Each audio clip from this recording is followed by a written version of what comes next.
I used to think having a gifted older brother was something to be proud of. You know, like one of those badges you wear around at school. My brother goes to MIT, or he won the science fair 3 years in a row. Except in my case, it was all anyone ever talked about. My name's Evan. I'm 24 now, but this story starts a few years ago, back when I was 19 and freshly dropped out of college, sitting at the kitchen table with a notebook full of half-baked startup ideas and a family that looked at me like I'd joined a cult. To be fair, I wasn't exactly making a compelling case for myself at the time. I had just left my second year of computer science at a mid-tier college because I realized I couldn't take another semester of theory-heavy lectures while my brain was spinning with real-world ideas I actually wanted to build.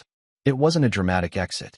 No big explosion, no viral post about leaving the system, just a quiet decision that I'd rather try and fail on my own terms than spend 4 more years preparing to maybe start afterward.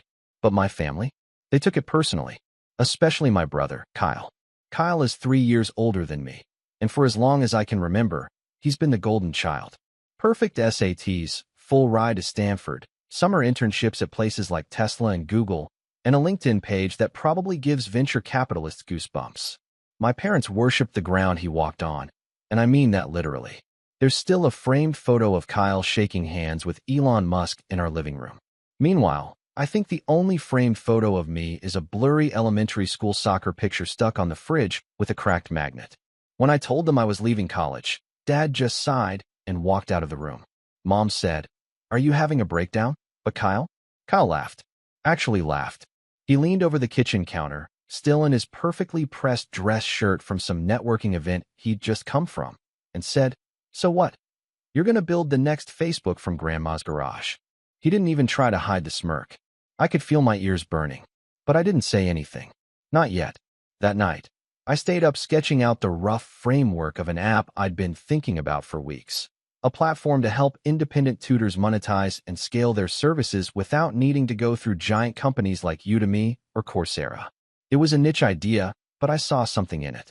I had a few friends who tutored on the side and always complained about how much these platforms took in fees. I wanted to build something lean, simple, and peer-to-peer. For the next 3 months, I lived like a ghost in that house. I coded during the day, watched tutorials at night, and only emerged from my room for food and coffee.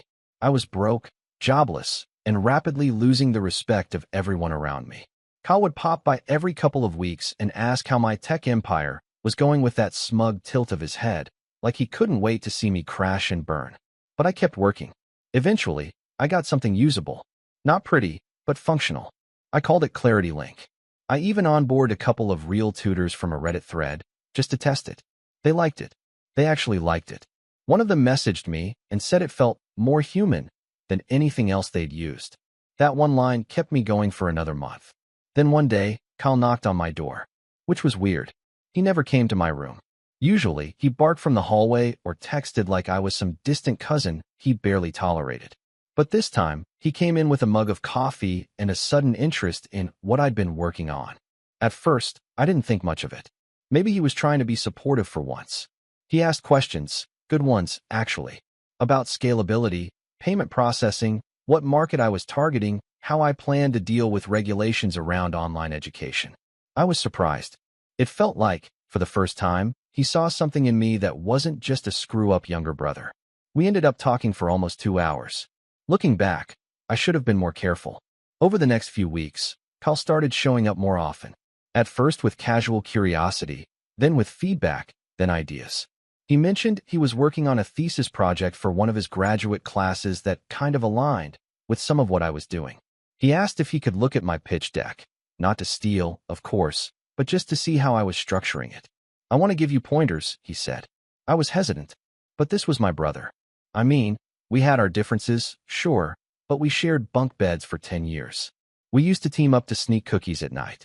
I figured, maybe this is what growing up looks like. Maybe he's finally seeing me as an equal. I shared the deck. I even walked him through the slides. Big mistake. A few weeks later, he stopped replying to my texts. At first I assumed he got busy. He was graduating soon, probably swamped with finals and job interviews. But then I saw a post on LinkedIn. Kyle's LinkedIn. That made my stomach drop. It was a photo of him standing in front of a whiteboard, mid-pitch, in one of those startup incubator meeting rooms, with the caption, "Excited to introduce PeerLink, a platform connecting educators with learners in a more equitable, decentralized way. Built with passion. Stay tuned." PeerLink. PeerLink. My app was called Clarity Link. I clicked through the slideshow he posted. My hands were shaking. It was my pitch. My exact pitch. Word for word. Even the diagrams. Even the tagline. Decentralizing education, one lesson at a time.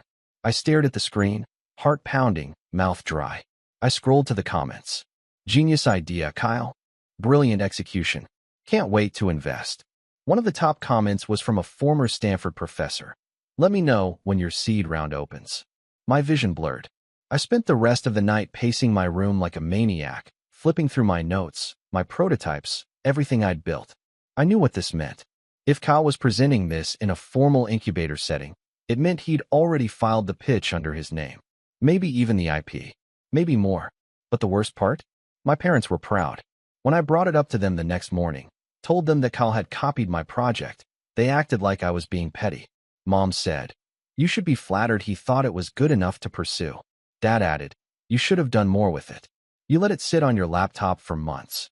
I was stunned. "Wait," I said, "you're seriously okay with this? You're okay with your son stealing from your other son?" Dad didn't even blink. "He's making it happen. That's what matters." I wanted to scream, but instead, I just left. I packed up my things, drove 3 hours to a friend's couch, and didn't look back. That was the day I realized something important. Kyle wasn't just arrogant or entitled. He was dangerous. And if he thought he could steal from me and get away with it, he had no idea who he was dealing with. And I had no idea, then, just how far he would take it, or how far I'd have to go to get it all back. I spent the first night on my friend Ben's couch staring at the ceiling, replaying every conversation I'd had with Kyle over the last few months like a detective combing through surveillance footage. Every little moment that had felt odd or off, his sudden interest in my mock-ups, the overly detailed questions, the not-so-innocent, just curious texts, now took on a new light. He hadn't been curious. He'd been casing the place. And I'd handed him the keys with a smile. Ben didn't ask too many questions. Just offered me some old hoodies and cleared a corner of his apartment for my monitor and keyboard setup. I didn't tell him the full story at first. It felt too humiliating. What was I supposed to say? Yeah, my older brother tricked me into revealing all my startup plans and then presented them as his own at Stanford like he was Tony Stark giving a TED Talk. But I couldn't avoid it for long. I was spiraling. I'd go to take a bite of cereal and suddenly lose my appetite, open my laptop to write code, and just stare at the blinking cursor. Every day I'd see another PeerLink post pop up on my feed. Kyle with his polished jawline, holding coffee at some panel, talking about reshaping the education economy, like he didn't steal the entire concept from me. He even wore the same damn blazer I remembered from my high school graduation, as if he hadn't changed at all, just upgraded the mask. Eventually, I told Ben everything.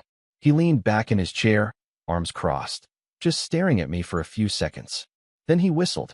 "Dude," he said, "this is like evil genius level, and not in a fun way." I nodded. "Yeah, but like, you have proof, right?" That stopped me. Proof. I had my original GitHub commits. I had timestamps on documents, early builds, even Slack messages from the 2 tutors I'd onboard during my prototype phase. I had sketches in my notebook, but somehow, none of it felt solid. Not in a courtroom sense. Kyle was clever. I'd shared some of that with him in conversation, not via email or doc invites. And he'd repackaged everything with just enough changes. Different name, slicker UI, fancier buzzwords.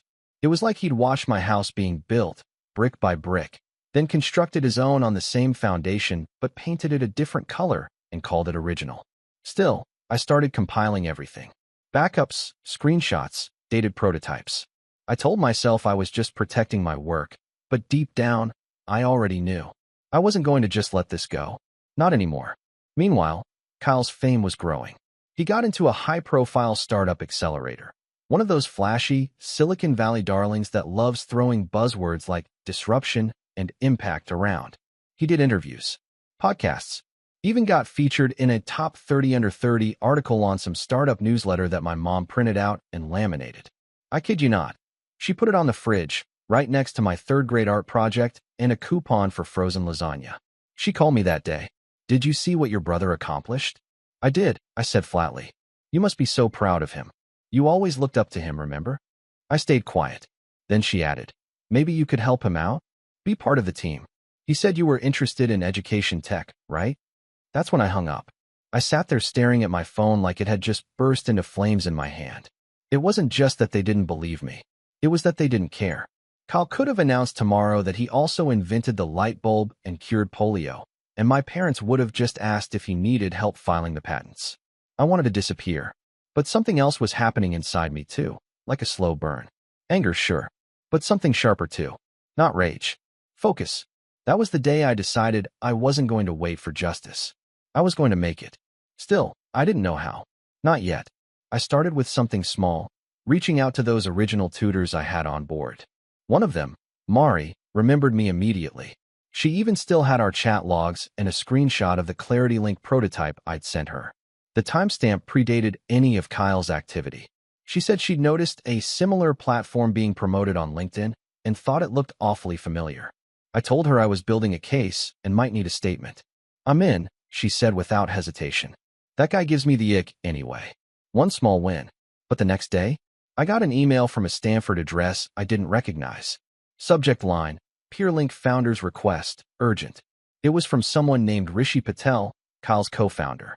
Apparently, Kyle had brought him in recently as technical lead, and Rishi had started poking around in the back-end systems, cleaning up the architecture and prepping for a product demo to some angel investors. Only he found something. The email was short but loaded. "Hey, Evan, you don't know me, but I think we should talk. Soon. It's about some files in the early build of PeerLink that don't make sense." My heart thudded in my chest. I called him the second I finished reading. Rishi picked up right away, and the first thing he said was, "Did you work on this platform before Kyle launched it?" I paused. "Yes. I built the whole thing." "What?" "I thought so," he said. "Because some of the code comments, they're signed Evan_dev and date back to before Kyle even got accepted into the incubator. Some modules are identical to a GitHub repo I found under your name." He sounded nervous. "I didn't want to believe it," he continued. "But I ran the diffs myself. The entire initial build was forked from your project." He changed the repo name, rewrote the comments, and wiped the commit history. Sloppy job, honestly. I was silent. "I don't know what you want to do with this," he added. "But I'm out. I'm not risking my name for some guy who built his house on someone else's blueprints." I thanked him. Then I hung up. Then I screamed into a pillow. Because this changed everything. This wasn't just inspiration theft. This was code theft. Actual, verifiable IP infringement. Now, I had the proof. But then, not even 24 hours later, Kyle called me. He never called me. Not once since all of this had started. His voice was weirdly calm, like the kind of calm a surgeon has right before delivering bad news. "So," he said, "Rishi told me he reached out." I didn't answer. He sighed. "Look, I get it. You're upset. I may have overstepped, okay? But the product's already out there now. I've done the hard work of scaling it. The team's growing. Investors are excited. If this becomes a legal thing, nobody wins." "Is that supposed to be an apology?" I asked. "I'm saying," he said, "maybe there's another way." Silence. Then he added, "I'll give you a cut. 5% equity. Maybe even 10. I actually laughed. Laughed out loud. 10%. I said, "You think this is about money? You're not going to get anything otherwise," he said. "No one will believe you. I've got lawyers. A company. A name. You have some code on your laptop and a few emails. Come on, Evan. Be smart." He said it with that same tone he used to use when we were kids, like I was the stubborn little brother refusing to give up the controller after losing in Mario Kart. Like he was doing me a favor. I hung up on him too. But this time, I didn't feel helpless. I felt like a loaded slingshot. And Kyle? He'd just pulled the band all the way back. A week later, I got my chance. I'd been quietly sending out a few feelers, nothing loud, just some direct messages to startup blogs, a couple of tweets with vague threads about plagiarized code, and one private email to the startup accelerator PeerLink was part of. Most people ignored me, but one blog bit. It was small, run by this journalist named Tanya who had a column called Silicon Valley Shadows, where she did exposés on shady practices in the tech world. She called me at 10 p.m. on a Thursday and listened to the whole story. Every detail, every file, every screenshot. By the time I was done, she was silent for a long time. Then she said, "You know what the craziest part is?" "What?" "This is going to be huge." She was right. But I didn't know then that Kyle still had one more betrayal up his sleeve, something so cold-blooded, it would make everything before it feel like child's play. And when it happened, it broke something in me. I wish I could tell you that after that phone call with Tanya, the journalist, everything started turning around. That justice came knocking, Kyle got exposed, and I walked out of the shadows triumphant. But that's not how these stories go. Not in real life. In real life, things get worse before they get better. It started with the article. Tanya published it a week later under the headline, "The Brother Behind the Code: How a Stanford Startup May Have Been Built on Stolen Work." It was long, detailed, and filled with screenshots. She quoted timestamps from my original commits, Mari's testimonial, Rishi's code diffs. She included redacted emails, even a side-by-side comparison of PeerLink and ClarityLink's UI elements. There was no denying it. And for a moment, I thought that was it. The match had been struck. Now all I had to do was watch the fire spread. But Kyle was ready. The same morning the article dropped, PeerLink's official Twitter account posted a slick press statement. "We are aware of false claims circulating online and take intellectual property accusations seriously. PeerLink is built entirely on original work, and our legal team is handling the matter. We remain committed to empowering educators around the world." False claims. He called my work false claims. I read that statement a dozen times, each word hitting like a slap. And then came the calls. Not from family. No, they stayed suspiciously quiet, but from investors, from people I didn't know, asking for proof, for clarification, for a reasonable explanation. Some were polite. Some weren't. One VC left a voicemail saying, "I should be careful with the allegations I'm making unless I want to get sued into the dirt." I saved that voicemail because it marked the start of the worst month of my life. Suddenly, I was the thief, the jealous dropout, the nobody trying to ride the coattails of a Stanford golden boy. Reddit threads tore me apart. Twitter trolls quoted the article just to mock it. Tanya even reached out to apologize, said some of her editors were getting pressure from high places to pull it. The article stayed up, but it stopped gaining traction. And that's when the silence hit. No one else picked up the story. No legal action came. No support from platforms or forums. The tutors I had on board got scared and stopped replying. Even Rishi ghosted me after a week. I went dark for a while. Stopped coding. Stopped leaving the apartment. I barely talked to Ben, even though he was trying. He'd knock gently, leave coffee outside my door, check in with texts that I never answered. But I couldn't bring myself to face the world. I wasn't just humiliated. I was empty. This thing I'd built from scratch, ClarityLink, it wasn't just an app. It was me. My first real attempt at building something that mattered. I had poured my soul into it. Every bug I fixed, every line of code I wrote while everyone else was sleeping, it was all me. And Kyle took it. Not just the code. He took the pride, the validation, the right to say, "I made this." And now the world was treating him like the innovator, and me like the parasite. I started getting panic attacks. Real ones. The kind that show up at 3 a.m. and make you think your chest is caving in.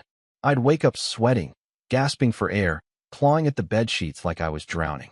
Some nights I'd just sit on the floor with my back against the door, eyes wide open until the sun came up. I remember one night in particular. It was raining outside. Hard. The kind of rain that turns the street into a river and makes you feel like the whole world is crying with you. I sat by the window in Ben's spare hoodie, holding the original notebook, the one where I'd first sketched ClarityLink. The pages were curled and stained with coffee, but the handwriting was still there. My writing. My diagrams. And I remember whispering to myself, "You're not crazy. You made this." That was the first time I didn't cry that week. Eventually, I hit bottom. And strangely, that's when things started to change. Ben sat me down one morning with 2 cups of coffee and a breakfast burrito he barely knew how to cook. He didn't ask if I was okay. He just slid a laptop across the table. "Look," he said, "I know it feels like you lost. But you didn't. You still have the code. You still have the skills. You still have you. So either you sit here and rot, or you rebuild." I didn't say anything. He unwrapped the burrito. "Start over, Evan. Start smarter." The idea sounded insane at first. Why would I build again when Kyle had already poisoned the entire market? Why try to breathe life into something that had already been stolen and twisted? But then I opened my laptop. I clicked on my old folders, my backup files, my diagrams, and I saw something. There was still value here. Not just in the app, but in the idea.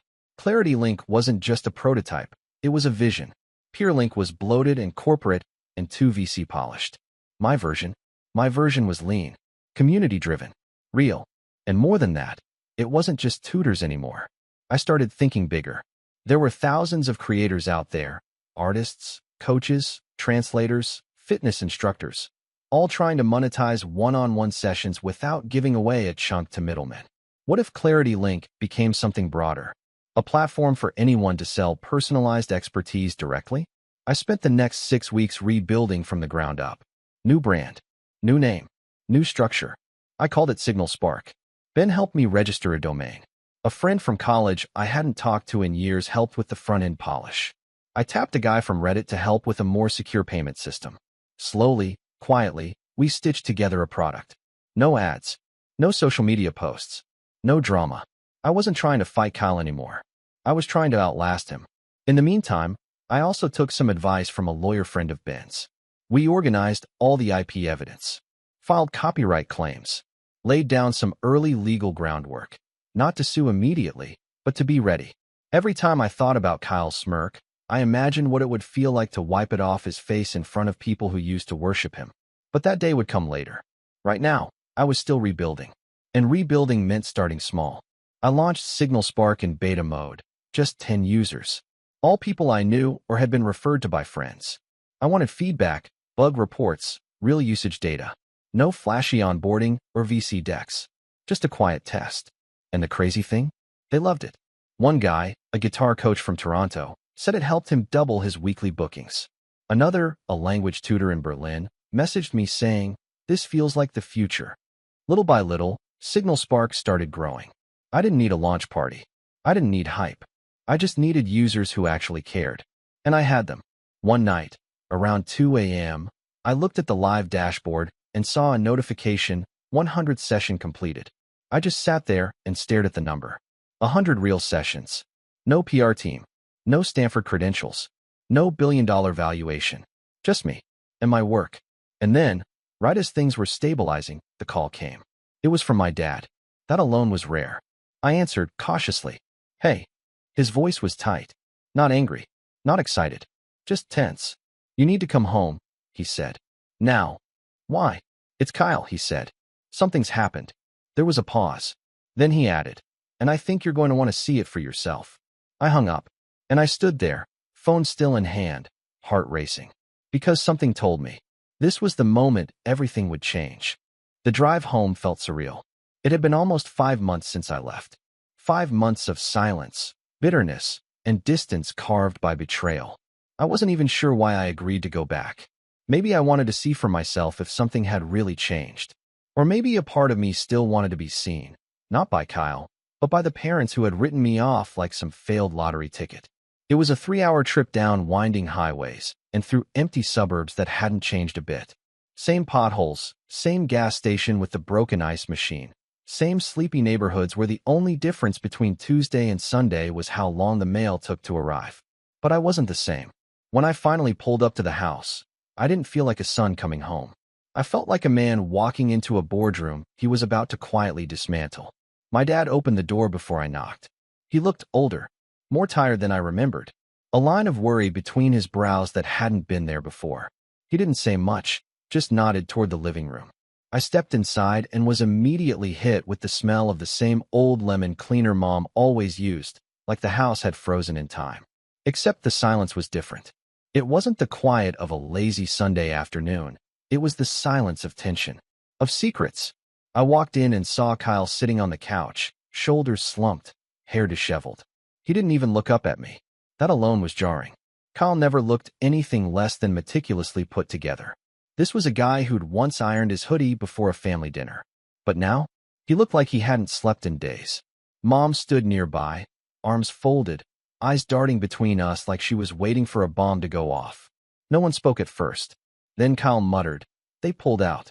I blinked. "Who?" "The investors," he said. "All of them." PeerLink's seed round collapsed. The accelerator dropped us. Our legal counsel backed out. It's all gone. I just stood there. It took everything in me not to smile. Dad cleared his throat. Apparently, one of the lead VCs got access to the code audit logs, and that journalist resurfaced her article with some new updates. It snowballed. Kyle finally looked up at me then, and for the first time in my life, he didn't look superior or smug. He looked scared.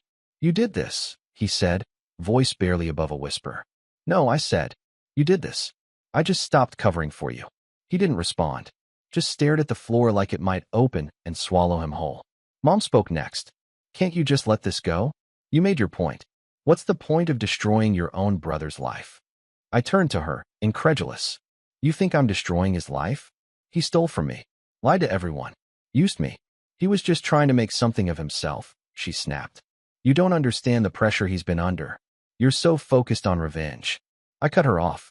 "No, I'm focused on the truth." And for once, Dad didn't defend her. He just looked away. That's when I knew.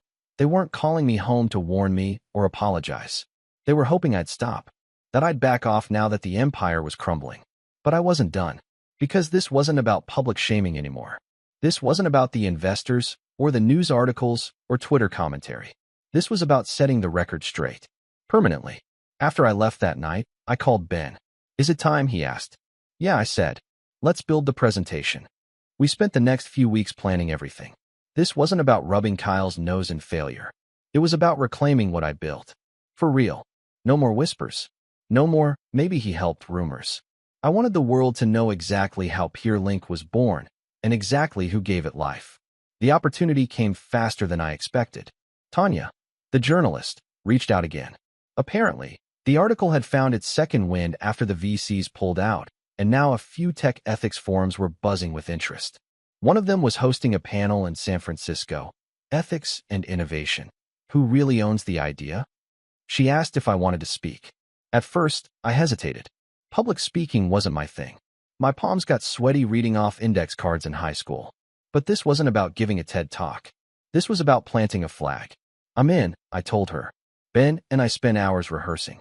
We didn't just want to tell a sad story about a brother stealing from his sibling. We wanted to show it. The receipts.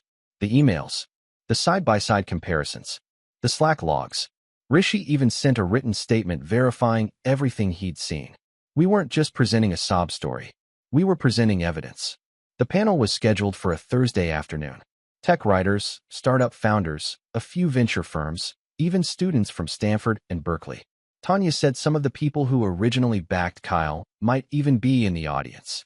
Perfect. That morning, I stood backstage in a dark blue button-down, staring at the spotlight as the moderator introduced the session. My hands were cold, my throat dry. But when I stepped out and saw the room full of eyes looking up at me, something inside clicked.